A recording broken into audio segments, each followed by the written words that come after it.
I've just received a very disappointing news that the opposition senators could not find it in themselves to support a measure that would save Jamaican lives. I must say, however, that I'm not surprised.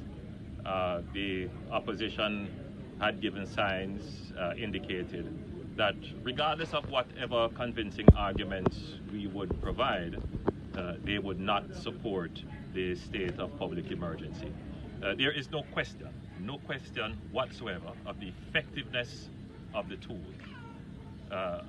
Contrary to what they have tried to position in the minds of Jamaicans, the state of public emergency is constitutional and no court has ruled otherwise.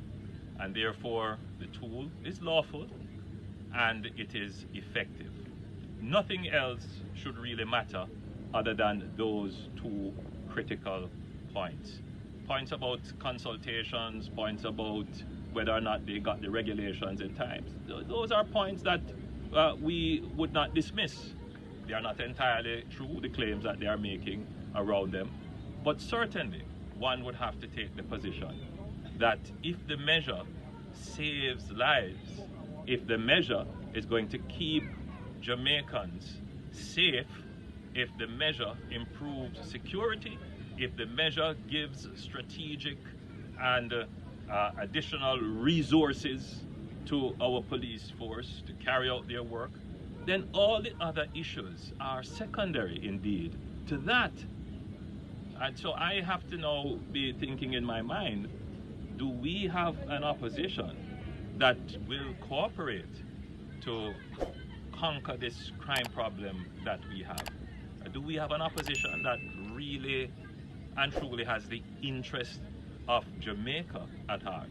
Or is it the case that their interest is to see the crime monster get out of control for them to reap the political benefit? These are valid questions that the Jamaican people must ask. Where is the interest of the opposition? Is it with saving the lives of the people? I think today the opposition's commitment to Jamaica is in question.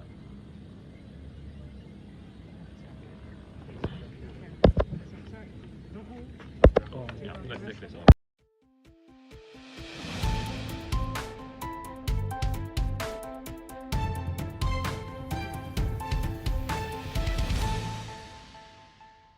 We have never accepted as normal the murder rate of over 1,000 persons each year in a free and democratic society.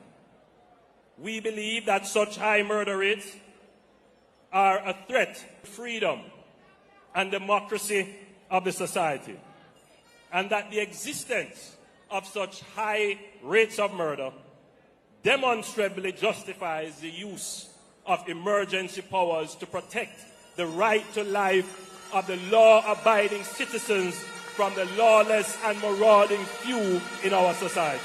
We see the current levels of murder as an emergency, and we invite the opposition to share this perspective in having the recently declared state of public emergency extended.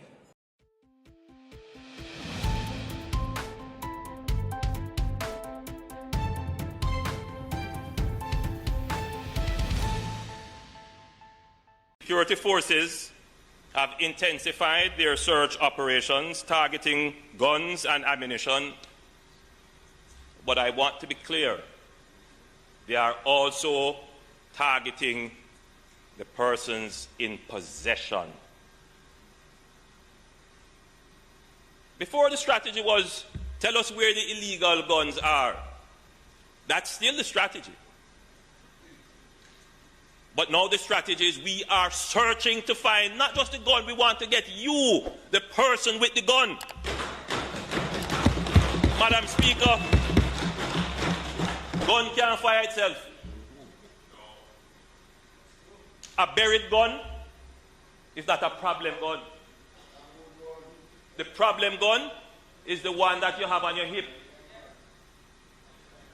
or in your hand. that you are pointing. So, Madam Speaker, the security forces have intensified their search. Every morning I get a report. This morning I got a report of the number of searches conducted. This morning they searched several premises and they discovered one 9mm weapon with several rounds of ammunition. But for the past 3 days, we have basically been, since the end of the amnesty, we have basically been doing one or so weapons discovered, in addition to arresting persons who have been caught in possession. And we will be intensifying those operations.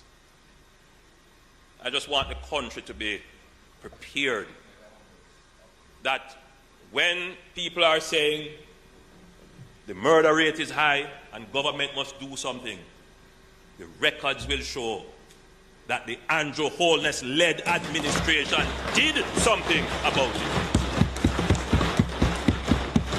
Because the Andrew Holness-led administration doesn't get any credit when we are doing things, you know.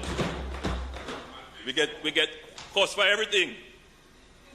But we have to be the ones to constantly place the good news in front of the people, because that is our job. And we are doing a phenomenal job given the monumental challenges that this country faces.